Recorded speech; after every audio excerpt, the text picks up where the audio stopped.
할렐루야. 삼예배에 오신 여러분들을 주님의 이름으로 환영하고 축복합니다. 오늘도 하나님의 귀하신 말씀이 저와 여러분 또 인도하는 그런 시간 되기를 소망합니다. 우리는 매주 예수님의 그 질문을 지금 받고 있습니다. 본질적인 질문. 오늘은 막달라 마리아에게 빈 무덤에서 울고 있는 마리아에게 예수님께서 질문하시죠. 어찌하여 우느냐? 지금 마리아는요, 모든 소망이 무너졌습니다. 내가 사랑하는 주님이 돌아가셨습니다. 무덤에 와봤더니 빈 무덤입니다. 지금 그가 목 놓아 울고 있는데, 이 질문은요, 너에게 어떤 소망이 있냐고 물으시는 겁니다. 여러분은 이 한 해를 살아가시면서, 신앙의 삶을 살아가시면서 어떤 소망으로 살아가시나요? 우리는 가끔 신앙생활이 속도, 빨리 달리는 것이 중요하다고 믿을 때가 있습니다. 그런데 신앙은 속도가 중요한 게 아니고 방향이 중요합니다. 우리가 어디로 가야 되는지를 알고 걸어야 되는 거죠. 지금 소망이 없다는 이야기는요, 방향을 잃어버렸다는 것입니다. 그래서 우리가 우리의 길을 가다가 소망이 없다고 말할 때는 그 길이 끊어진 겁니다. 근데 새로운 길이 보이고 또 그 길을 걸어가게 되면 되는 것을 알면 다시 소망이 있다고 말하지요. 오늘 이 본문을 통해서, 예수님의 이 질문을 통해서 우리는 어디에 소망을 두어야 되는지, 소망 있는 인생이 무엇인지 나눌 수 있는 귀한 시간이 되기를 주님의 이름으로 축원합니다. 먼저 20장 1절 말씀 같이 한번 읽어보겠습니다. 안식 후 첫날 일찍이 아직 어두울 때에 막달라 마리아가 무덤에 와서 돌이 무덤에서 옮겨진 것을 보고, 지금 마리아가요, 안식 후 첫날 이제 움직일 수 있는 첫 번째 가장 이른 새벽에 예수님의 무덤을 찾고 있습니다. 이 막달라 마리아가 누군가요? 7 귀신 들렸던 그 여인입니다.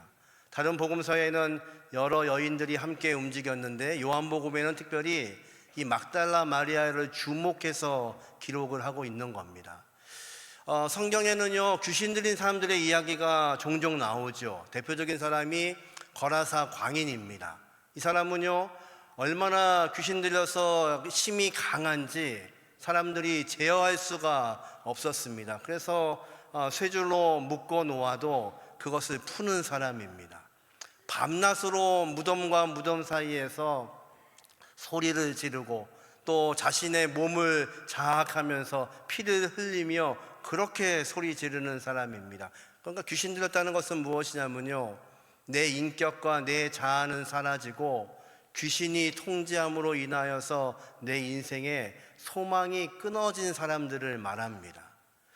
또 하루는 예수님 앞에 자기의 아들, 귀신 들린 아들을 데리고 온 아버지가 있었죠. 예수님이 물으시죠. 언제부터 그랬니? 그랬더니요, 이 아버지의 답이 어릴 때부터 그랬습니다. 그런데 귀신이 이 아이를 죽이려고 어떻게 한다고요? 불에도 던지고 물에도 던집니다. 이게 여러 차례입니다. 내 아들을 할 수만 있으면 살려달라고 아버지가 간청하죠. 그러니까 귀신 들렸다는 것은요, 내 인생은 내가 통치하지 못합니다. 내 삶을 내 마음대로 쓰지 못합니다. 그리고 귀신이 통치하고 아무 소망이 없는 그 환경, 그것이 바로 귀신 들려 있는 상태입니다. 이 막달라 마리아가요, 7 귀신 들렸던 사람입니다. 7이라는 숫자는 완전수죠. 그래서 이 막달라 마리아를 쥐고 있었던 귀신의 세력이 얼마나 강한지를 그렇게 표현하고 있는 겁니다. 그래서요, 이 여인은요, 소망이 없었던 사람입니다. 내 인생에 자아가 없었던 사람입니다. 그리고 절망 가운데 살았던 그런 인생을 살았던 여인입니다. 그런데 이 여인이 예수를 만났습니다. 예수님이 명령하시죠. 여인 안에 있는 귀신들에게 나오라고 명령하십니다. 그랬더니요, 자신을 누르고 있었던 귀신으로부터 이 여인이 해방되었습니다. 그리고 한 번도 경험하지 못한 주님의 귀하신 은혜를 경험합니다. 새로운 빛이 그에게 비칩니다. 그의 인생이 변했습니다. 그랬더니요, 그 여인이요, 예수를 따르며 예수와 예수의 제자들을 섬기는 자로 평생을 살게 됩니다. 예수님의 십자가 앞에서 많은 제자들은 다 도망쳤습니다. 그런데 막달라 마리아는요, 도망하지 않았습니다. 예수님의 골고다 언덕까지의 그 험한 길을 함께 걸어 올라갔던 여인입니다. 십자가 밑에서 예수의 죽음을 목도했던 여인입니다. 그리고 주님이 십자가에서 하신 그 음성들을 가장 가까이서 들었던 여인입니다. 그리고 예수님이 운명하시자 아리마대 요셉이요, 자신의 무덤에 이 주님을 안장하는 것도 보았던 여인입니다. 그러니까 이 안식구 첫날 정확하게 그 무덤을 기억하고 있는 유일한 여인이지요.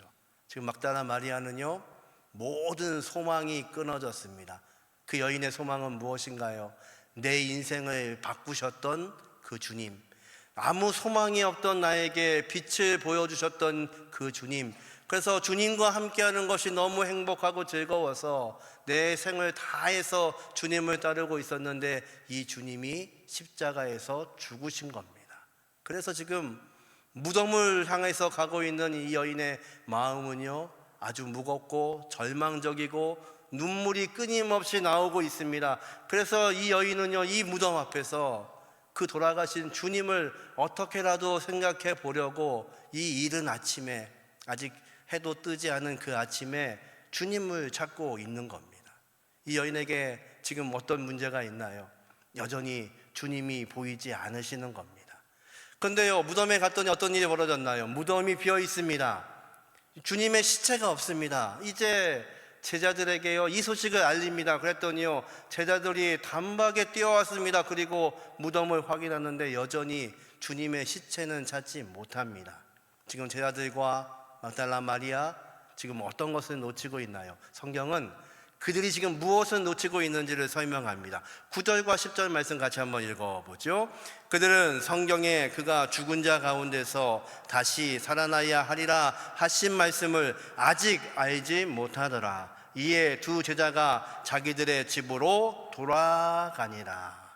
이들의 문제는 무엇인가요? 주님이 공생의 3년 동안 끊임없이 말씀하신 그 말씀, 내가 죽어야 하리라, 그리고 내가 다시 살아나겠다는 그 말씀을 기억하지 못하는 겁니다. 여러분, 우리의 삶 가운데, 우리의 인생 가운데 소망이 끊어지는 이유가 무엇인지 아십니까? 그것은요, 하나님의 말씀이 기억나지 않는 겁니다. 하나님의 말씀이 생각나지 않는 겁니다. 더 이상 하나님의 말씀이 내 인생을 끌어가지를 못하는 겁니다. 그것이 절망입니다. 이들은요, 주님의 그 약속하신 말씀을 기억하지를 못하고 있습니다. 그러니까 끊임없이 예수님의 빈 무덤 앞에서 이 마리아는요, 목 놓아 울고 있는 겁니다. 베드로가요, 예수님 앞에서 장담을 하죠. 주님이 말씀하십니다. 나를 잡아가는 자들이 있으리라. 베드로가요, 뭐라고 합니까? 절대 그런 일은 없습니다. 만약 그런 일이 있다면 내가 맡겠습니다. 그런데요, 그 약속이 얼마나 허무하게 무너지나요? 예수님 말씀하시죠. 내가 새벽 딱 울기 전에 나를 3번 부인하리라. 그런 일은 없을 줄 알았습니다. 지금 베드로는요, 믿음으로 고백하고 있는 것이 아니라 그가 가지고 있는 신념으로 말하고 있는 겁니다. 그런 일은 없습니다. 절대로 제가 예수님을 지킵니다. 그런데요, 그가요, 예수님을 잡으러 온 군대 앞에서, 군사 앞에서 그는 뿔뿔이 도망갔던 존재입니다. 그게 양심에 걸렸나요? 예수님을 멀리서 따라가고 있습니다. 그런데 계집종이요, 나 이 사람 아는데요, 예수를 따라다니던 그 사람입니다. 그 한마디에 베드로가 무너집니다. 나는 그 예수를 모르고 그 예수를 저주하기까지 하는 것이 베드로의 모습입니다. 우리의 신념은요, 언제 어떻게 무너질지 우리는 알지 못합니다. 지금 베드로는요, 신념으로 말하는 겁니다. 그리고 첫 닭이 울자 그는 통곡하기 시작합니다. 그의 눈물의 의미는 무엇인가요? 내가 주님을 따르겠다고 아무리 내가 신념을 가지고 살아도 그럴 수 없다는 겁니다.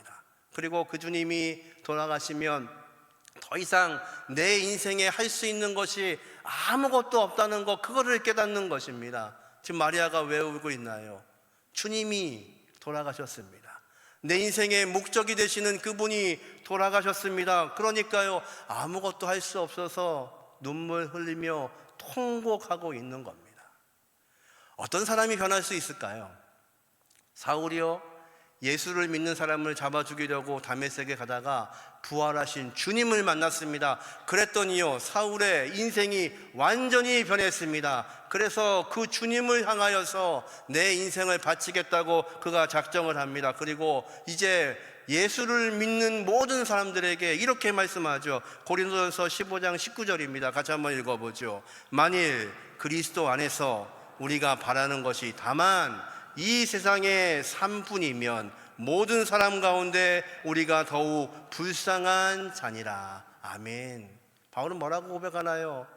우리가 예수를 믿고 있는데 만약 이 땅의 삶이 전부인 줄 알고만 그것만 가지고 산다면 우리처럼 불쌍한 사람들은 없다는 겁니다. 근데 그들의 능력은 무엇인가요? 예수를 믿는 자의 능력은 무엇인가요? 예수님이 나를 위해 죽으시고 부활하시고 주님이 부활하신 것처럼 나도 부활하게 된다는 것을 아는 겁니다. 이것이 저와 여러분의 이 아침에 소망이 되게 하시기를 주님의 이름으로 축원합니다. 마리아는요, 지금 누구를 찾고 있냐면요, 돌아가신 예수님을 찾고 있습니다. 무덤을 방문해서 예수님의 시신에 향이라도 부을 수 있으면 좋겠다는 것이 이 여인의 간절한 소망입니다. 왜 통곡하고 있나요? 그 주님이 돌아가셨습니다. 그런데 지금 마리아가 찾아야 될 분은 누구시냐면요, 부활하신 주님을 찾아야 됩니다. 저와 여러분이 부활하신 주님을 찾지 못한다면 이 아침에 예배하고 있는 이유가 아무 이유가 없는 것 여러분 기억하셔야 됩니다. 미국의 샌프란시스코의 해변에 가면 큰 섬 하나가 눈에 보입니다. 이 섬은요, 알카트라즈, 큰 감옥이 있는 자리입니다. 지금은 박물관이지만 예전에는 그곳이 죄수들을 가두는 그런 감옥이었습니다. 그런데요, 이 감옥에 수용되는 죄수들이요, 해변이 얼마 멀지 않으니까요, 탈옥하면 되는 줄 알고 여러 명이 시도했습니다. 그런데 거기에 물살이 얼마나 심한지 한 명도 그 감옥에서 탈옥한 사람이 없을 정도로 악명 높은 그런 감옥입니다. 이 감옥 앞에 이런 글귀가 써 있습니다. 당신이 이 섬에서 나갈 수 있는 길은 없다. 그러나 오직 한 길이 있는데 그것은 오직 당신 자신이 변화되는 것이다. 그러니까 이 섬에서 나갈 수 있는 방법은요, 내가 변해서 이 죄에 대해서 다 치르고 그래야지만 나갈 수 있다는 겁니다. 여러분, 그리스도인들의 변화는 무엇인가요? 그거는 부활하신 주님을 경험하는 것입니다. 믿으시나요? 이 아침에 우리의 예배는 다른 예배가 아닙니다. 부활하신 주님을 향하여 엎드리는 예배입니다. 그래서 우리의 소망이 끊어지는 그때에도 소망 되시는 전능하신 주님, 부활하신 주님, 나를 위하여 죽으신 그 주님, 그 주님의 귀하신 능력이 있기에 이 아침에도 저와 여러분은 하나님 앞에 무릎 꿇고 있는 것 믿으시기를 주님의 이름으로 축원합니다. 마리아는요, 이제 부활하신 주님을 만나야 됩니다. 그런데 이것이 우리의 능력으로 되지 않죠. 이제 주님이요, 이 마리아를 이렇게 부르십니다. 14절부터 같이 한번 읽어보죠. 이 말을 하고 뒤로 돌이켜 예수께서 서 계신 것을 보았으나 예수인지인 줄을 알지 못하더라. 예수께서 이르시되 여자여 어찌하여 울며 누구를 찾느냐 하시니 마리아가 그가 동산지기인 줄 알고 이르되 주여 당신이 옮겼거든 어디 두었는지 내게 이르소서 그리하면 내가 가져가리이다. 지금 마리아는요, 예수님이 내 뒤에 서 계시는데 알아보지를 못합니다. 오늘 본문에 보니까요, 그 예수가 서 계신 것을 보았답니다. 보았는데 예수인 줄 몰라봅니다. 이유는요, 그의 시선이요, 어디를 보고 있냐면 빈 무덤을 보고 있습니다. 지금 새벽에 집을 떠나서 이 무덤에 올 때에는요, 예수의 무덤에 가서 향유라도 부을 수 있으면 그것이 이 여인의 마지막 소망이었습니다. 그런데요, 무덤이 비어 있습니다. 그랬더니요, 마리아의 시선이 어디에 있냐면 예수님의 시체가 어디 있을까? 그것이 그의 온통 관심입니다. 그래서요, 주님을 맞았음에도 불구하고 그 묘원을 관리하는 직위인 줄 알고 묻는 겁니다. 혹시 당신이 예수님의 시체를 옮겼으면 나에게 좀 말씀해 주십시오. 그러면 내가 예수님의 시체를 거두겠다는 겁니다. 지금 마리아는요, 부활하신 주님이 내 뒤에 계신데도 불구하고 주님을 알아보지 못합니다. 여러분, 신앙은 무엇인가요? 내 신념과 내 생각으로 바라보는 것이 아니라 저와 여러분의 생각과 시선을 돌이켜서 내 뒤에 서 계신 예수를 보시는 겁니다. 예배는 무엇인가요? 이 아침에 나에게 말씀하시는 그 주님, 나와 동행하시는 그 주님의 음성을 듣는 것이 바로 예배입니다. 내 생각을 가지고 사는 것, 내 신념을 가지고 이 땅을 사는 것, 그것이 신앙이 아니라, 신앙은요, 나에게 말씀하시는 예수의 그 말씀을 향하여서 내가 방향을 돌리는 겁니다. 엠마오로 가는 두 제자가요, 예수님과 동행했습니다. 이들이 지금 하고 있는 이야기는 무엇인가요? 우리가 섬기던 예수가 십자가에 죽었습니다. 그리고 사흘이 됐는데도 불구하고 어떤 여인들이 말하기를 예수가 부활했다고 말합니다. 그거 다 듣고 있습니다.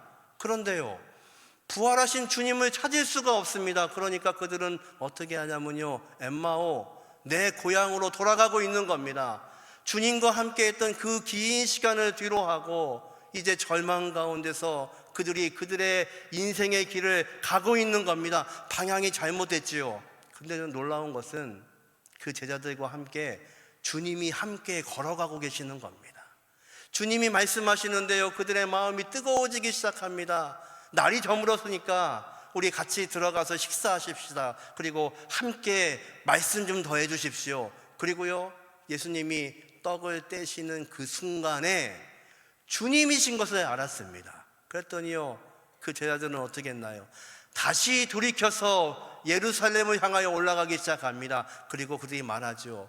그분이, 주님이 우리랑 말씀하실 때 우리의 마음이 뜨거워지지 않았느냐? 예, 저와 여러분은요, 그 주님을 찾을 수가 없습니다. 그래서 주님이 우리를 찾아오시는 겁니다. 이제 마리아에게 주님이 이렇게 말씀하시네요. 16절 같이 한번 읽어보죠. 예수께서 마리아야 하시거늘 마리아가 돌이켜 히브리 말로 라보니 하니 이는 선생님이라 말이라. 아멘. 예수님이요, 마리아한테요, 마리아야, 내가 듣던 그 음성입니다. 내가 살아가던 그 주님의 음성입니다. 나를 그 귀신 들린 상태에서 구원하신 내 선생님의 목소리입니다. 마리아가 그때서야 눈이 열립니다. 라오니, 선생님, 나를 부르셨던 그 선생님, 내 인생을 바꾸셨던 선생님, 내 인생의 방향을 돌이키게 했던 선생님, 이제 주님을 바라보고 있는 겁니다. 여러분, 신앙은요, 내 신념이 아니라 주님을 바라보시는 겁니다. 신앙은요, 내 길을 가는 것이 아니라 주님이 말씀하시는 그 길을 가시는 겁니다. 그러기에 우리가 살고 있는 이 세상이 여러 가지 신념 때문에 흔들리고 있지만 예수를 믿고 있다는 것은요, 어떤 신념으로 사는 것이 아니라 나를 부르시는 예수의 믿음 앞에 예수를 향하여서 고개를 드시는 겁니다. 마리아가요, 내 뒤에 주님이 서 계셨는데도 알지 못합니다. 왜요? 내 눈이 어디에 있었으니까요? 무덤에만 갇혀 있습니다. 예수님의 시신에만 관심이 있습니다. 어디에 그 시체가 있을까? 거기에 모든 생각이 집중되니까요. 나를 사랑하시는 그 주님, 나를 구원하신 그 주님, 나를 고치신 그 주님이 함께 계심에도 불구하고 볼 수가 없는 겁니다. 여러분, 저와 여러분 곁에 우리 전능하신 주님, 살아계신 주님, 부활하신 주님이 함께 하시는 것 믿으시기를 주님의 이름으로 축원합니다. 그러기에 우리는 우리의 생각이 아니라, 우리의 신념이 아니라, 우리의 길이 아니라 그 주님과 동행하고 있음을 믿으시기를 주님의 이름으로 축원합니다. 예수님이 이제 나를 부르십니다. 그렇다면 이제 우리는 어떻게 해야 될까요? 그분이 말씀하시는 대로 움직이면 됩니다. 이제 예수님이요, 엠마오로 가던 두 제자에게 말씀하신 것처럼 마리아에게도 말씀하십니다. 17절부터 같이 한번 읽어보죠. 예수께서 이르시되 나를 붙들지 말라. 내가 아직 아버지께로 올라가지 아니하였노라. 너는 내 형제들에게 가서 이르되 내가 내 아버지 곧 너희 아버지 내 하나님 곧 너희 하나님께로 올라간다 하라 하시니, 막달라 마리아가 가서 제자들에게 내가 주를 보았다 하고 또 주께서 자기에게 이렇게 말씀하셨다 이르니라. 아멘. 여러분, 복음은 무엇인가요? 복음은요, 예수님이 나에게 말씀하신 것을 전하는 겁니다.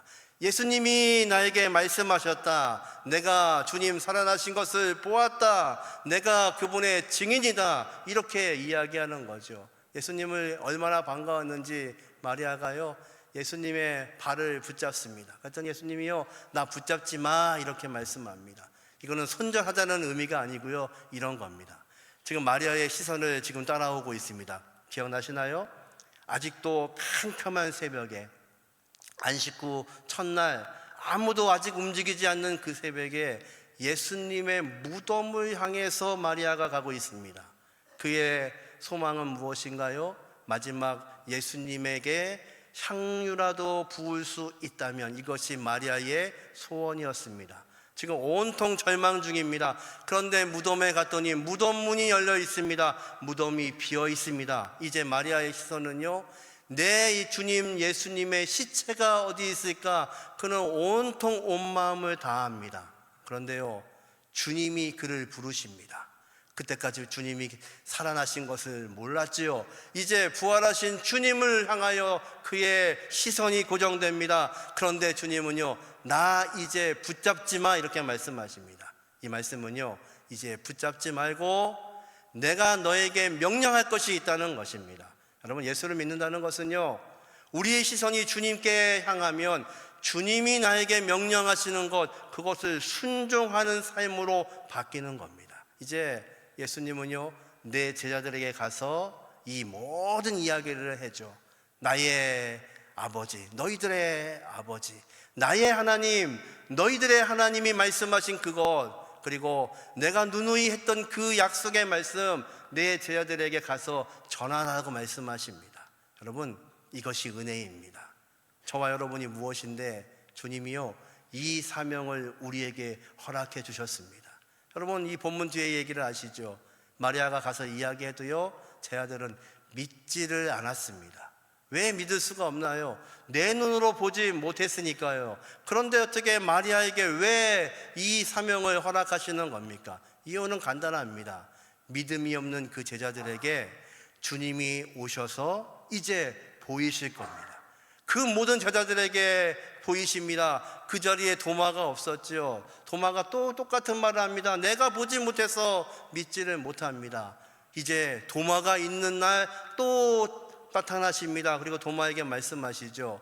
내 손에 못자국을 만져보고 내 옆구리에 창자국을 만져보라고 말씀하십니다. 예, 믿음 없는 그 세대들에게 주님이 가셔서 이제 그들을 만나실 겁니다. 그러니까요, 마리아가 해야 될 일은요, 간단합니다. 주님이 말씀하셨기 때문에, 주님이 명령하셨기 때문에 그대로 순종하는 겁니다. 여러분, 저와 여러분을 왜 하나님이 사용하실까요? 우리가 능력이 있어서요? 아닙니다. 우리는 알고 있죠. 우리가 능력 없는 거 다 압니다. 우리가 어떤 재능이 있어도 그것이 얼마나 탁월한 것 아니라는 것을 알고 있습니다. 그런데 왜 주님이 우리를 사용하실까요? 하나님이 일하시면 훨씬 더 잘하실 텐데요. 하나님이 교회를 운영하시면 훨씬 더 아름답게 하실 텐데요. 하나님이 선교하시면 더 완벽하실 텐데요. 왜 우리에게 허락하시는 걸까요? 예, 우리가 능력이 있어서가 아니라 우리가 은혜 받은 자이기 때문에, 이 막달라 마리아처럼 예수님이 아니었으면 내 인생이 없었기 때문에 다시 그 주님을 만나고 났더니 주님이 나에게 명령하시는 겁니다. 내가 살아난 것, 내가 이야기하는 것, 내 제자들에게 가서 이야기해. 마리아는 주저하지 않습니다. 뛰어가서 이 이야기를 전합니다. 주님은요, 이 여인을 부활의 첫 증인으로 삼으시고 그에게 은혜를 주십니다.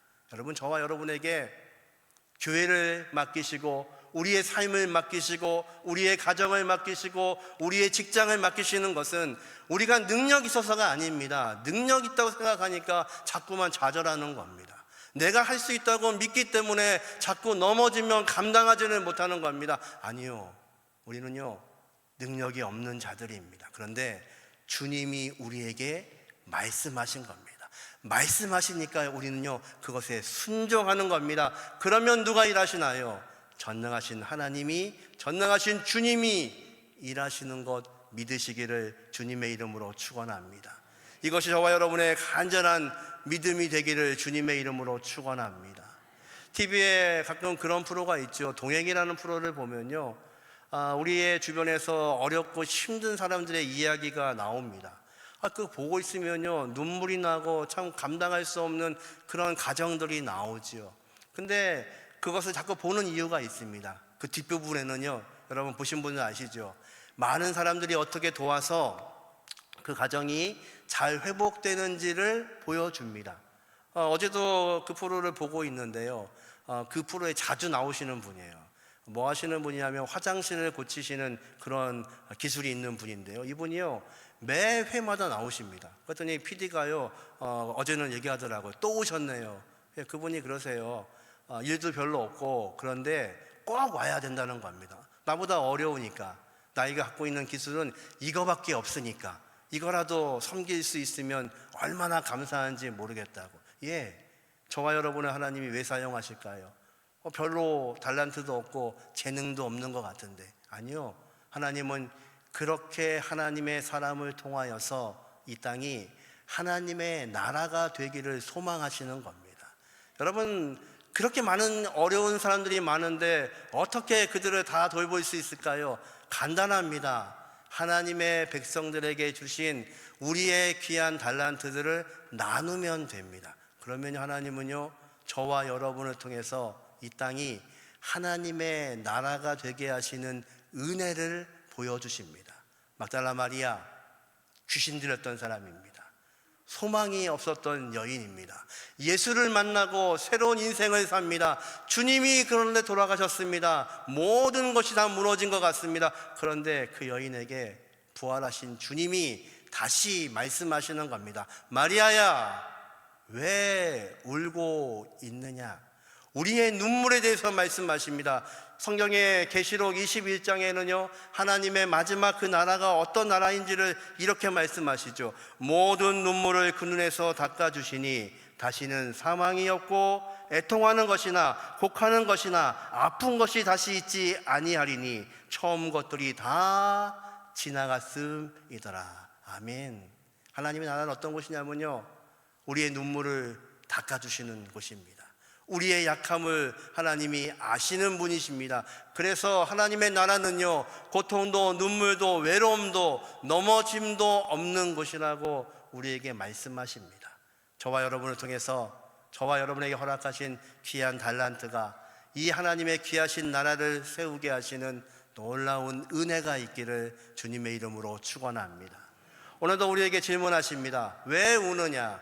왜 소망 없이 울고 있느냐? 이제 부활하신 주님을 만난 마리아는요 더 이상 울지 않습니다. 주님 명령하신 것을 그대로 가서 전하는 것입니다. 그들이 믿든지 안 믿든지 그것은요 주님이 하실 일이고요, 주님이 명령하신 것에 순종하는 이 마리아처럼 저와 여러분이 이 한 주도 이 한 해도 순종할 수 있는 귀한 믿음이 저와 여러분의 믿음이 되게 하시기를 주님의 이름으로 축원합니다. 어찌하여 우느냐? 우리가 소망이 어디 있는지를 물으십니다. 우리의 소망이 어디 있을까요? 첫 번째, 같이 한번 읽죠. 부활하신 주님을 내 삶에서 찾으라. 여러분의 삶에서 부활하신 주님을 찾으셔야 됩니다. 마리아가요 빈 무덤에서 주님을 찾지 못하고 있습니다. 그러니까 애통하며 슬퍼하고 있는 겁니다. 여러분의 삶 속에서, 오늘의 우리의 삶 속에서 부활하신 주님을 만날 수 있는 귀한 복이 저와 여러분의 복이 되기를 간절히 소망합니다. 두 번째, 같이 한번 읽어보죠. 주님을 향하여 내 방향을 바꾸라. 방향이 바뀌어야 됩니다. 마리아 뒤에 서 계신 예수님, 그가 보지 못합니다. 내 인생의 생각, 내 인생의 이념으로 살아가면요, 그 주님이 보이지 않습니다. 여러분, 이 어려운 시대에 내 생각과 내 이념 때문에 예수가 보이지 않는 시간이 되지 않고 예수를 먼저 볼 수 있는 은혜가 있기를 주님의 이름으로 축원합니다. 마지막 세 번째 같이 읽습니다. 부활의 증인으로 달려가 순종하라. 이제 마리아는요, 더 이상 울지 않습니다. 주님 명령하신 것, 그것을 전달해야 되기 때문에 그렇습니다. 이 해에 저와 여러분에게 허락하신 귀한 달란트로 하나님의 귀하신 나라를 이루기 위해서 순종할 수 있는 귀한 복이 저와 여러분의 복이 되게 하시기를 주님의 이름으로 축원합니다.